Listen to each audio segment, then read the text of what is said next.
ഇനി അടുത്തത് നമ്മൾ തിരിച്ചറിയേണ്ടത് പങ്കുവെക്കപ്പെടുമ്പോഴുണ്ടാകുന്ന പ്രത്യേകതയാണ്. പങ്കുവെക്കപ്പെടുമ്പോൾ നമുക്കെപ്പോഴും നഷ്ടമുണ്ടായിരിക്കും. ഒരു കുടുംബജീവിതത്തിൽ ഒരു വ്യക്തി എന്തെങ്കിലും പങ്കുവെക്കപ്പെടാൻ ഒരുങ്ങിയാൽ ആ വ്യക്തിക്ക് ഉറപ്പായിട്ടും നഷ്ടമുണ്ടാകും. അതുകൊണ്ട് കുടുംബജീവിതം എന്ന് പറയുന്നത് വിവാഹം കഴിക്കുമ്പോൾ ഓർക്കുക, ഇതിൽ നിന്ന് ഒരു ലാഭം ഉണ്ടാവില്ല. ഇതെനിക്ക് എന്തെങ്കിലുമൊക്കെ നഷ്ടപ്പെടുത്തും. എൻ്റെ സ്വപ്നങ്ങൾ, എൻ്റെ പ്രതീക്ഷകൾ, എൻ്റെ ഇഷ്ടങ്ങൾ, എൻ്റെ ആഗ്രഹങ്ങൾ, ഇതൊക്കെ തകരാൻ ഒരുപക്ഷെ കുടുംബജീവിതം കാരണമായേക്കാം. തകർന്നു എന്നോർത്ത് വിഷമിക്കേണ്ടതില്ല. പുതിയതൊന്ന് പണിതുയർത്താൻ വേണ്ടി വിവാഹം കഴിച്ച് നല്ല രീതിയിൽ വിവാഹം കഴിച്ച പലരും കുടുംബജീവിതത്തിൻ്റെ ആദ്യ നാളുകളിൽ വളരെ അസ്വസ്ഥരായിട്ട് കാണപ്പെട്ടിട്ടുണ്ട്. അപ്പോൾ അവരുടെ ഒക്കെ ജീവിതം ഞാൻ ഷെയർ ചെയ്യുമ്പോൾ പലപ്പോഴും അവർ പറഞ്ഞിട്ടുണ്ട്, പ്രതീക്ഷിച്ചതുപോലെ ഒന്നും അല്ല കാര്യങ്ങൾ പോകുന്നു. പ്രതീക്ഷിച്ച പോലെ ഒന്നും കാര്യങ്ങൾ പോയില്ല. പ്രതീക്ഷിച്ച പോലെ ആയിരുന്നില്ല സത്യത്തിൽ ജീവിത പങ്കാളി. ഇങ്ങനെയൊന്നും ആയിരുന്നില്ലല്ലോ ഞാൻ പ്രതീക്ഷിച്ചത് എന്നൊക്കെ പറയാറുണ്ട്. അങ്ങനെ ആയിരിക്കില്ല എന്നുള്ളതാണ് സത്യം. പക്ഷെ അത് സ്വീകരിക്കാൻ, നമ്മളിലെ ശരികളൊക്കെ മുറിയപ്പെടുമ്പോൾ അത് സ്വീകരിക്കാൻ മനസ്സുണ്ടാകണം. അത് ദൈവകൃപയുള്ളൊരു വ്യക്തിക്ക് മാത്രമേ സാധിക്കൂ. ആയതുകൊണ്ട് കുടുംബജീവിതത്തിലേക്ക് വിളിക്കപ്പെട്ടിരിക്കുന്ന ഒരു വ്യക്തിയുടെ ജീവിതത്തിൽ കൃപ അഥവാ ദൈവം ഉണ്ടാവണം. അതുകൊണ്ട് ദൈവം നമ്മുടെ കൂടെ ഉണ്ടെന്ന് ഉറപ്പുവരുത്തുക എന്നുള്ളത് നിർണായകമായൊരു കാര്യമാണ്. എങ്ങനെയാണ് ദൈവം ഉണ്ടെന്ന് ഉറപ്പുവരുത്തുക? ഏദൻ തോട്ടത്തിലേക്ക് തന്നെ നോക്കിയാൽ മതി. ദൈവം ഉണ്ടായിരുന്നപ്പോൾ ദൈവത്തിൻ്റെ സാന്നിധ്യം രണ്ടു പേർക്കും വളരെ സന്തോഷമായിരുന്നു. അവർക്കൊന്നിനും കുറവുണ്ടായിരുന്നില്ല. ദൈവം അവരെ സന്ദർശിച്ചിരുന്നത് അവർക്ക് തിരിച്ചറിയാൻ പറ്റിയിട്ടുണ്ട് പലപ്പോഴും. എന്നാൽ അതേ സ്ഥലത്ത് തന്നെയാണ് ആദാം ഹവ്വായെക്കുറിച്ച് പറഞ്ഞത്, നീ എനിക്ക് തന്ന സ്ത്രീ അവൾ പറിച്ചു തന്നു. കുറ്റപ്പെടുത്തലുകളും പഴിചാരലുകളും എപ്പോഴാണ് ആരംഭിക്കുന്നത്? എപ്പോഴാണോ കുടുംബജീവിതത്തിൽ ദൈവസ്നേഹം അഥവാ ദൈവം നഷ്ടപ്പെടുന്നത്, അവിടെയാണ്. ദൈവം നഷ്ടപ്പെടാൻ കാരണമായത് എവിടെയാണ്? ദൈവത്തിൻ്റെ വാക്കുകൾ എപ്പോൾ തിരസ്കരിച്ചോ അവിടെ ദൈവം കുടുംബത്തിൽ നിന്ന് പുറത്തായി. യേശുക്രിസ്തു മലയിലെ പ്രസംഗത്തിൽ പറയുന്നൊരു കാര്യമുണ്ട്. 2 പേര് വീട് പണിത്. അതിൽ ഒരാളുടെ വീട് മണൽപ്പുറത്തായിരുന്നു, മറ്റൊരാളുടെ വീട് പാറപ്പുറത്ത്. കാറ്റൂതി വെള്ളപ്പൊക്കമുണ്ടായി, രണ്ടിൻ്റെ മേലും ആഞ്ഞടിച്ച്. ഒരു വീട് നിന്നു, മറ്റേ വീട് തകർന്നു. മണൽപ്പുറത്ത് പണിത് വീട് ഒലിച്ചുപോയി. ഒരു വീട് അവിടെ നിന്നു. ഇതിൻ്റെ കർത്താവ് പറഞ്ഞ്, എൻ്റെ ഈ വചനം കേട്ട് അത് പാലിക്കുന്നവൻ പാറമേൽ ഭവനം പണിത് വിവേകമതിയായ മനുഷ്യന് തുല്യൻ. അപ്പോൾ ദൈവവചനം പാലിക്കുക എന്നുള്ളതാണ് ദൈവത്തെ കൂടെ നിർത്താനുള്ള ഏറ്റവും നല്ല മാർഗം. ദൈവവചനം വായിക്കുക. ദൈവവചനം വായിച്ചാൽ പോരാ, ദൈവവചനം വായിക്കുന്നതിനകത്തെ ആന്തരികമായ അർത്ഥമുണ്ട്. ഒരു വചനത്തിനുള്ളിലിരുന്ന് ദൈവം സംസാരിക്കും. ആ സ്വരം കേൾക്കണം. ബൈബിൾ വായിക്കാൻ പറയുമ്പോൾ സ്ഥിരമായി ഒരുപക്ഷെ സുവിശേഷ പ്രഘോഷങ്ങളിലെല്ലാം എല്ലാവരും വചനം വായിക്കാൻ പറയുമ്പോൾ കുറേയേറെ വാക്യങ്ങൾ ഇങ്ങനെ ജൽപ്പനങ്ങളായിട്ട് വായിച്ചു വിടുന്ന കുറേയേറെ ആളുകളെ കാണാൻ സാധിക്കും.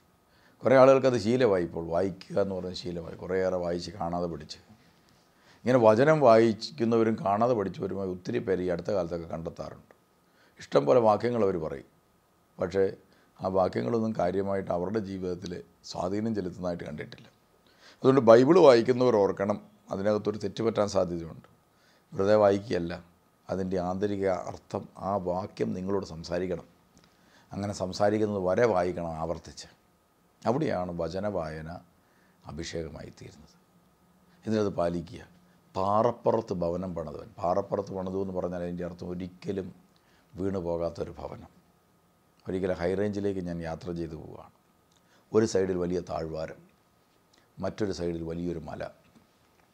അതിലൂടെ പോകുമ്പോൾ ഒരു കൊച്ചുകുട്ടി എന്നോട് ചോദിച്ചു, അന്ന് ഞാൻ അച്ഛനായിരുന്നു, അച്ഛാ ഇതെങ്ങനെ ഈ വലിയ കുഴിയുണ്ടായത്? ഈ വലിയ അഗാധത്തിലുള്ള കുഴി വഴി സൈഡിൽ എങ്ങനെയാണ് ഉണ്ടായത്? 100 അടി താഴ്ചയുള്ള കുഴി. അപ്പം ഞാൻ ആ കൊച്ചിനോട് ചോദിച്ചു, എങ്ങനെ ഈ മലയുണ്ടായത് ഇവിടെ? അന്നേരം കൊച്ചു പറഞ്ഞ്, എനിക്കറിഞ്ഞുകൂടാ. ഞാൻ പറഞ്ഞ്, പണ്ടിവിടെ മലയുണ്ടായിരുന്നില്ല, കുഴിയുണ്ടായിരുന്നില്ല. പണ്ടിതെല്ലാം നിരപ്പായിരുന്നു. പക്ഷേ മഴ പെയ്തു, വെള്ളപ്പൊക്കമുണ്ടായി, കാറ്റ് വീശി. അതെല്ലാ കാലഘട്ടത്തിലും ഉണ്ടായിട്ടുള്ളതാണ്. നോഹയുടെ കാലഘട്ടത്തും വെള്ളപ്പൊക്കം ഉണ്ടായില്ലേ? കൊടുങ്കാറ്റും പേമാരികളുമൊക്കെ എല്ലാ കാലഘട്ടത്തിലും ഉണ്ടായിട്ടുണ്ട്.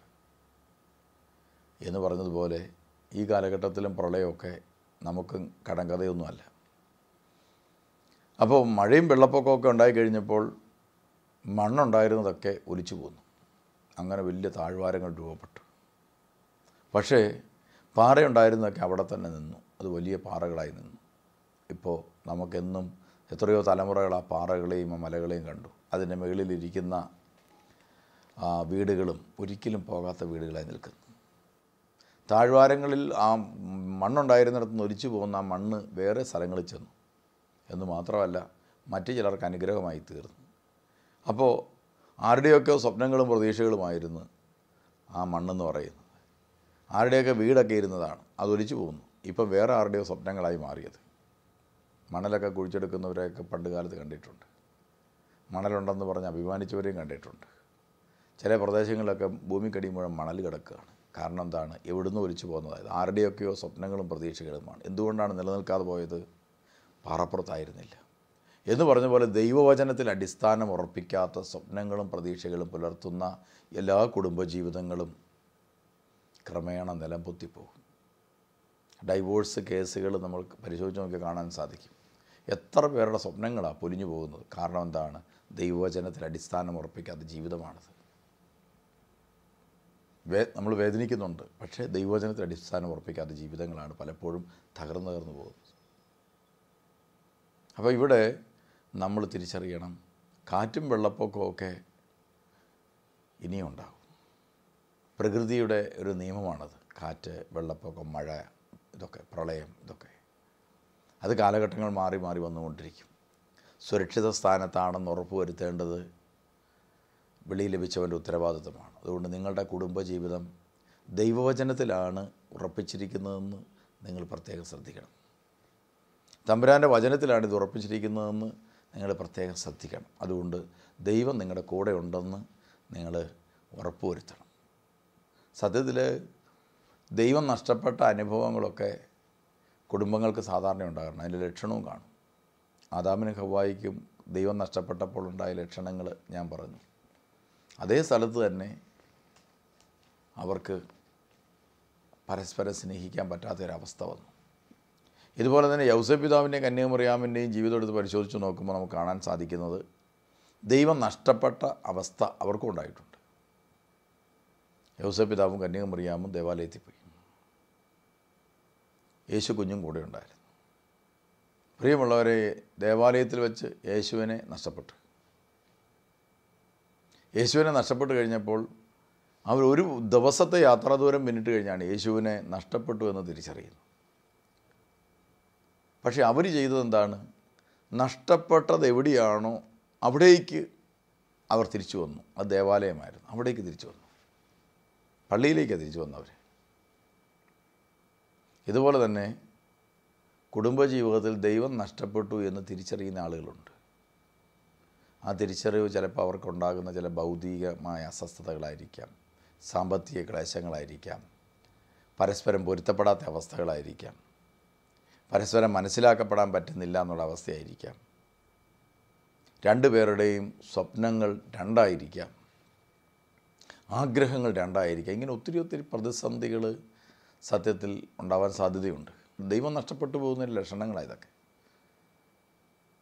സ്നേഹമുള്ളിടത്ത് ഒരാളുടെ ആഗ്രഹം മറ്റൊരാൾക്ക് വേണ്ടി ബലി കൊടുക്കാൻ അവർക്ക് മടിയുണ്ടാവില്ല. അപ്പോൾ ദൈവം നഷ്ടപ്പെട്ടു എന്ന് മനസ്സിലാക്കി